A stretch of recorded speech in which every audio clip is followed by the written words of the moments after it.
Olá, meus amigos, minhas amigas. Na liturgia deste sábado, sempre seguindo a primeira epístola de São João, capítulo 5, 14 a 21, nós somos convidados a rezar sobre uma atitude fundamental da nossa vida cristã. Você sabe qual é? É a confiança.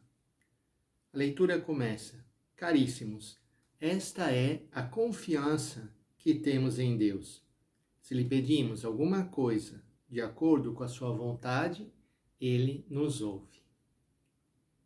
É muito importante e muito difícil também nos dias de hoje as pessoas terem confiança, porque estamos vivendo uma situação de grande insegurança, onde as pessoas não se sentem muitas vezes ouvidas, escutadas, nem mesmo por Deus. Por isso desanimam, ficam tristes, caem em depressão e assim por diante.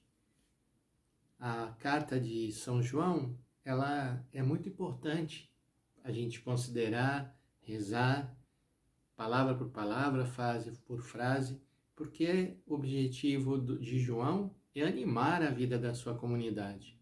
Uma comunidade que passou por muitos e muitos problemas. Outro tema que aparece nessa carta e que também está ligado com a questão da confiança é a questão de nós rezarmos uns pelos outros. Também nessa situação de pandemia é algo que não podemos nos eximir, mas nos ajuda também a oração de petição a crescer a confiança, porque nós somente pedimos a alguém que acreditamos que tem o poder, a força de vir e atender aquilo que estamos pedindo. Por isso nos dirigimos a Deus. Jesus sempre se dirigiu ao Pai nos momentos decisivos da sua vida, rezando, pedindo força, partilhando aquilo que ele estava vivendo. Conosco deve ser a mesma coisa. E João insiste: rezem por aqueles que estão mais frágeis. A leitura fala diretamente usando uma linguagem dizendo o pecado, né? Aqueles que pecaram. Mas eu acredito que talvez o maior pecado hoje é realmente não confiar suficientemente em Deus. E todos nós somos passíveis de cometer esse pecado. Talvez estamos cometendo muitas vezes até ao longo do dia, né? Situações em que nós não colocamos realmente a nossa confiança em Deus. Vamos pedir, neste dia de sábado, que nós tenhamos essa confiança em Deus e que nós possamos rezar, principalmente por aqueles que estão mais fragilizados nesse momento.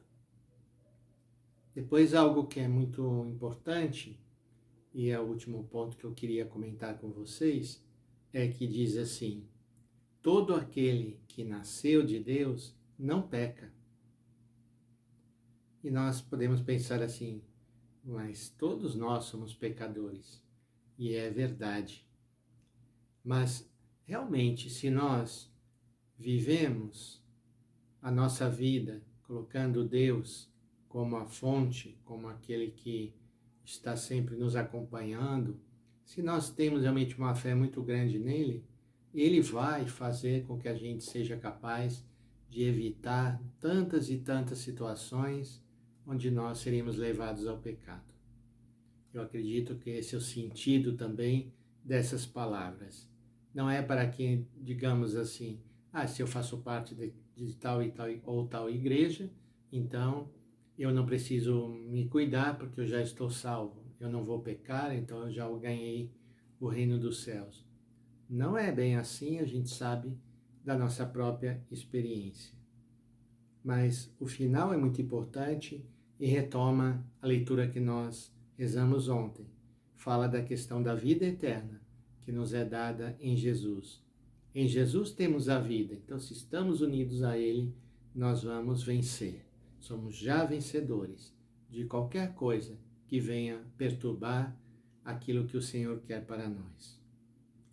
E o Evangelho retoma a figura de João Batista, segundo João, capítulo 3, 22 a 30. É uma cena um pouco curiosa que fala de Jesus batizando em um lugar e João continuando o seu batismo no Rio Jordão. E os discípulos de João se incomodam com isso e vão falar com ele.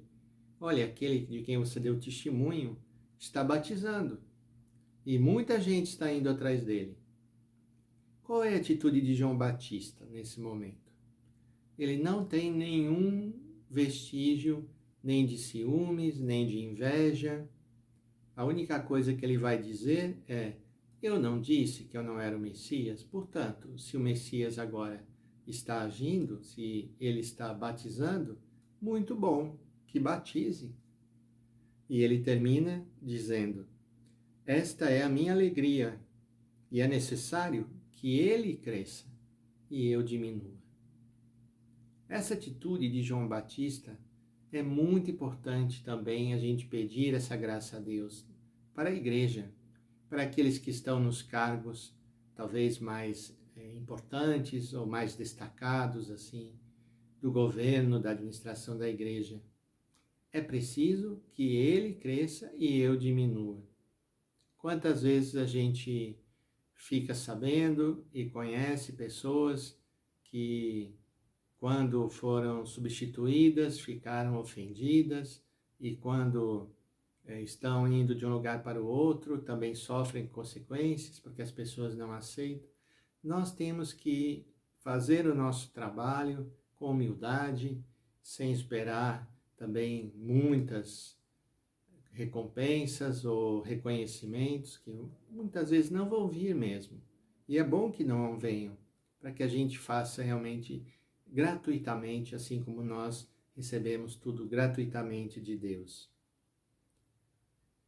João diz: eu não sou o Messias, fui enviado na frente dele. É o noivo que recebe a noiva, mas o amigo do noivo que está presente e o escuta, enche-se de alegria ao ouvir a voz do noivo. Queiramos o bem uns dos outros. Rezemos por aqueles mais frágeis, que nessa situação talvez têm menos recursos e não sabem bem como agir. Peçamos ao Senhor que esteja sempre presente e animando a cada um de nós. Que o Senhor nos abençoe e nos guarde, que o Senhor derrame sobre nós a sua graça, mostre a sua face e nos dê a paz. Em nome do Pai, do Filho e do Espírito Santo. Amém.